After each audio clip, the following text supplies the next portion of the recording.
Hi everybody, this is Suzie Malone and welcome to my quarantine dinner challenge, cooking in red bottoms. Tonight I'm going to be making my favorite dish, which is my spicy basil shrimp pasta. It is my favorite. I cook it every time I have somebody coming over for dinner, and tonight we're going to make it together. So grab yourselves a glass of wine and let's get to cooking. So before we actually start, you know we have to have our sip. And tonight's apron. I've got my little red bottoms on. There we go. All right, so you guys are gonna absolutely love this one tonight. As I said, it's great just to spoil yourself and have it at home, or to have it when you have people coming over. Everybody's going to talk about it. I'm actually cooking an extra dish tonight for my neighbor because he's tired of cooking for himself, and I promised him I would make him this dish. So Jerry, this one's for you. So we're going to be actually making a garlic French loaf tonight as well. So what you should probably do is preheat your oven to start, 350 degrees, so that's just nice and toasty when we're ready to actually put that in at the last minute. Now, as this is a pasta dish, there's some of you out there that may not want to use regular pasta. There's all these different pastas that you can get. Now you can get chickpea pasta, you can even get edamame spaghetti sometimes. I actually use that sometimes, but tonight, it's Saturday night, so we're gonna have pasta. So make sure you get your pot, have it filled to 3/4, and what you want to do before we start anything here is to actually let it come to a boil. Because it's got so much water in it, it's going to take a while. We're going to salt the water as well. So we want nice salty water for our pasta, and that will be ready when we're ready for it. So the ingredients for tonight is, you can use, I'm using spaghetti tonight, regular spaghetti. As I said, if you want to use a pasta alternative like an edamame spaghetti or a chickpea spaghetti, you can totally use it, go for it. Just cook it according to the instructions on that particular box. Okay, as far as the sauce, we're going to be using olive oil. We're going to be using fresh basil. It's got to be fresh. We can't use the dried one. You'll thank me for it when you actually try it. Tomatoes, or tomatoes as you guys say. It's been a little bit hard with the quarantining, trying to find regular tomatoes, so I got these at Trader Joe's. Usually what I do is have 2 tomatoes per person, and then at the end put in an extra one. So because these ones are so tiny, I'm actually going to be cutting up 4 to make 1 tomato. So hopefully that made sense. Okay, from there we're going to have our raw shrimp. Don't buy cooked shrimp, use raw shrimp. I'm actually also going to show you how to peel a shrimp properly too. Show you how we do it in Australia. Red chili flakes, fresh cracked black pepper, 8 cloves of garlic. This one's great for the vampires. 8 cloves, and you need every single one. You're gonna love it. And last but not least, I don't want to scare you, but anchovies. Some of you actually are like, oh, no, that's it. Now, if you really just can't stand the anchovies, use salt instead. That's fine. But let me tell you something.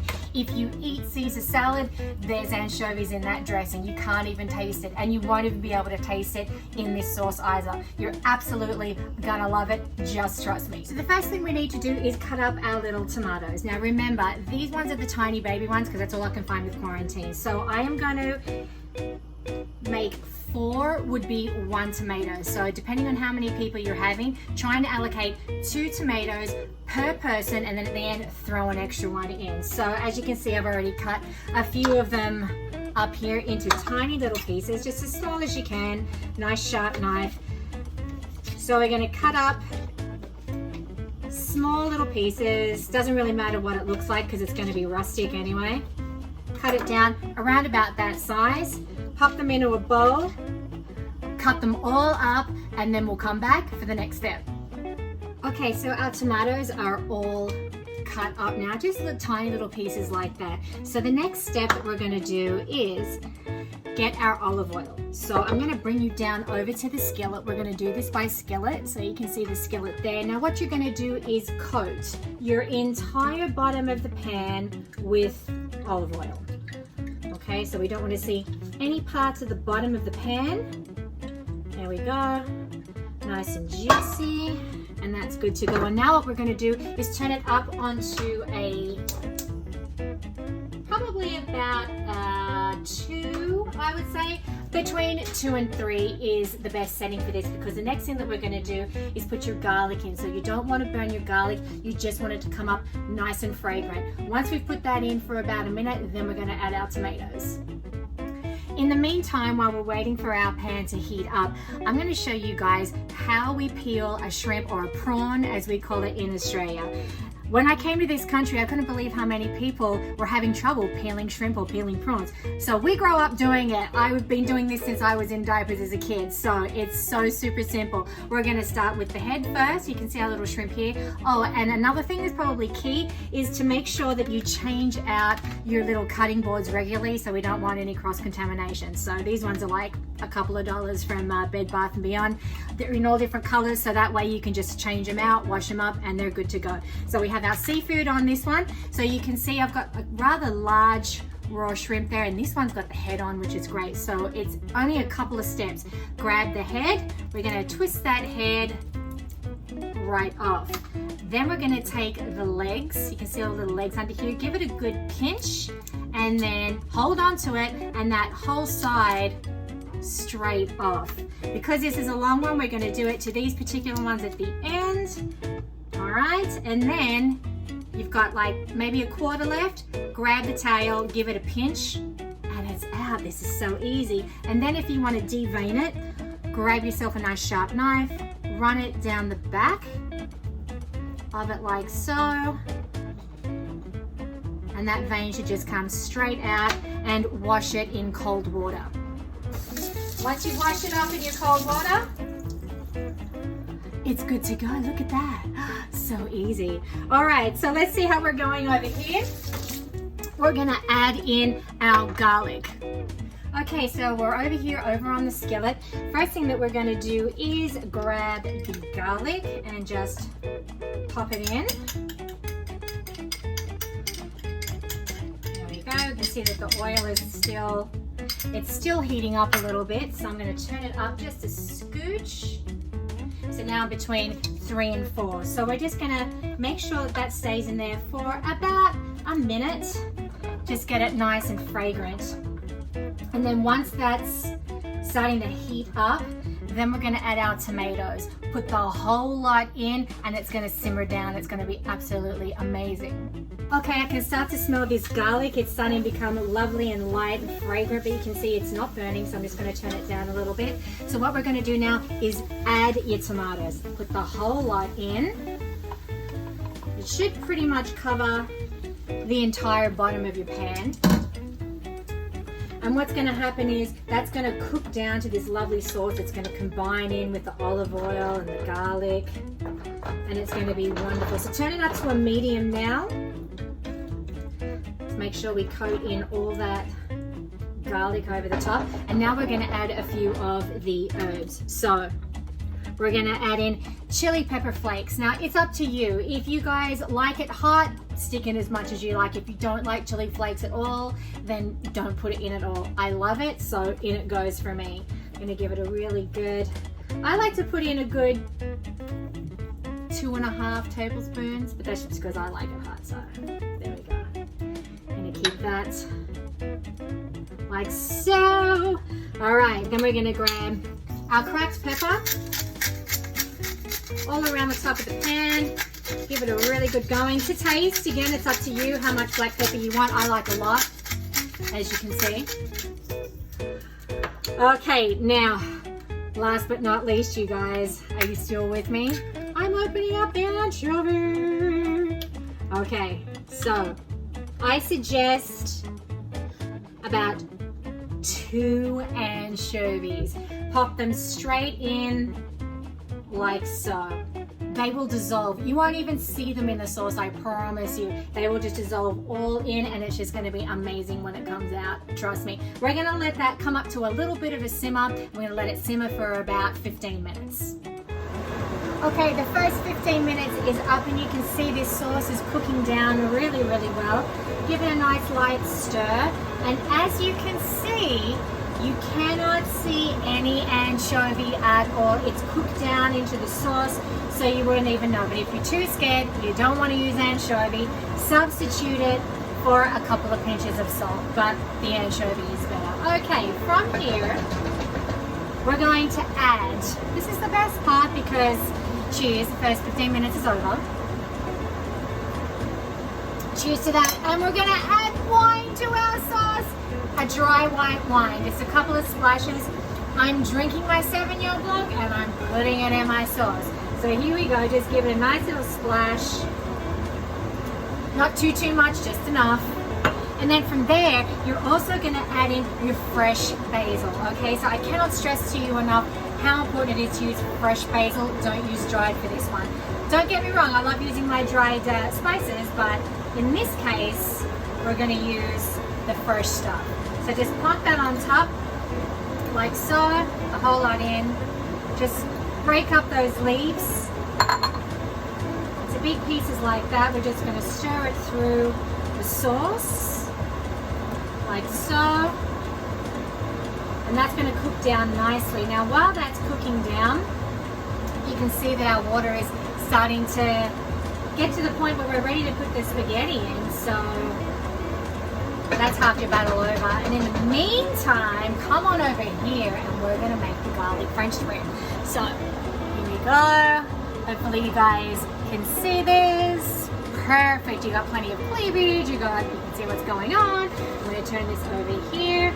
And in the meantime, while we're waiting for that, make sure that you turn your pan down to sort of a low medium now. Okay, so here we go. This is just a standard French baguette. And all I've done is sliced it through the middle. So we've got 2 sides. This is, can't believe it's not butter. You can use butter. You can use anything you want. So I'm trying to be a little bit more health conscious because we're eating carbs tonight. So give it a really good butter, both sides of the baguette. Make sure you do a lot because it's going to cook down into the bread. Alright, I'm not feeling guilty because it's can't believe it's not butter, but it tastes just as good as. Alright, so you can see I've just given that a nice big dosage on the baguette. And then what I've done is in the meantime, I have pre-crushed my garlic. Now, if you guys want to pre-crush your garlic, crush it yourself, great. I prefer to do it that way. I love smashing and crushing my own garlic. I love it. Some people can't be bothered. Then just go ahead and just get the stuff in the bottle. That's fine. We're quarantining. I get it. Okay, here is mine. I've smashed it and crushed it myself. Just grab it and just run it along the top of your baguettes, like so. This is going to keep the vampires away too, guys. It's great. Okay, so I might have to cut off just a little bit more garlic, actually. Let's just spread this up here. Okay, so this is pretty much ready to go. When we put our pasta in, what we're going to do is the last 3 steps. We're going to put the shrimp in. When the pasta goes in to boil, we're also going to put this in as well. So your last 11 minutes, everything will be done all together. So grab yourself another glass of wine, have a sip, and we're almost ready to go. So our boiling pot is ready to go. We're ready to put our pasta in, we're ready to put our shrimp in, and we're also ready to put in our garlic French loaf. So the first thing I suggest that we do is put in our shrimp, pop that into the pan, and what we're going to do is we're going to turn it up to a medium. Okay, pop it in, just give it a good little stir around so it's covered. And the thing is with shrimp, it really doesn't take that long to cook. Pretty much as soon as it goes pink, you are good to go. All right, so the shrimp is in. Let's pour in the pasta. As I said, tonight I'm doing just plain old pasta. And here's the thing, my neighbor is on keto. He's on the keto diet. He's had this dish before. He loved it so much, he was like, I don't care about my keto tonight. If you're making that dish, I want the pasta. So that's how good this is. You're absolutely gonna love it. And last but not least, let's put that garlic French loaf into the oven. And I'm actually also going to turn the oven down to 300 degrees because we don't want it to burn. There we go. Pasta's in there for 11 minutes. I know my poor neighbor. Hi, Jerry. If you want to buy a property in LA, come see my neighbor, Jerry. He's the best. So I'm going to see you guys in 11 minutes and we'll be ready to serve. Okay, so we are finished. Our pasta is all ready to go. So turn it off and turn your sauce off. You can see that the shrimp has turned that lovely pink color. They're all ready to go. Now here's the thing with the shrimp, so you know how many to have.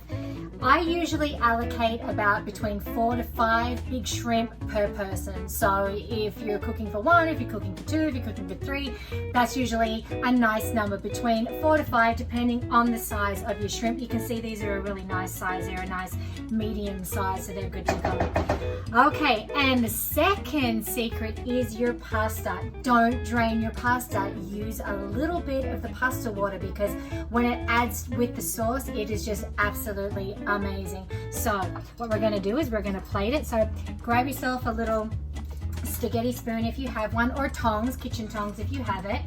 Grab your spaghetti straight out of the pot, like so. I'm going to pop it down.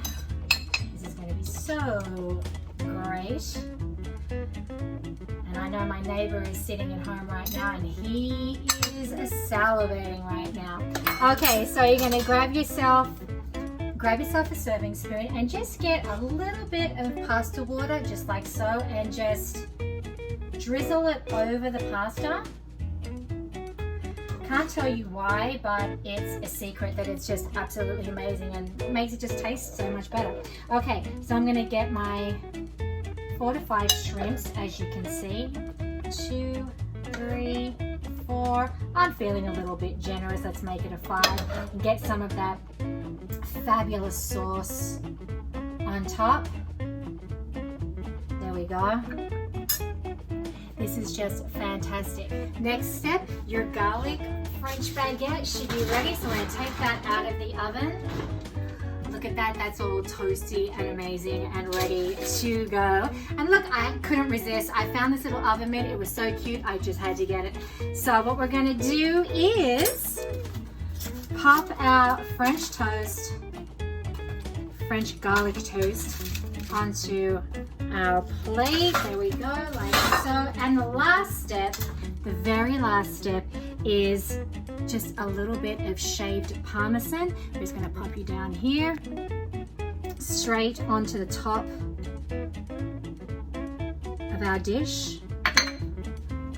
And look how amazing that is. So this is my chili basil shrimp pasta. It's amazing just to have it on a Saturday night. It's great if you have guests coming over, and it's just so super simple. You're just gonna love this one. This one is a staple. Whenever anyone's coming over to my house, you can look forward to getting this dish. Pair it up with some garlic French bread and you're ready to go. So thank you so much for watching Quarantine Dinner Challenge with Suzie Malone, cooking in red bottoms. There's my red bottoms tonight. I've got my hot pink ones to go with my little pin-up outfit tonight. Thanks for watching. I'll see you guys soon. Remember, stay inside and stay safe.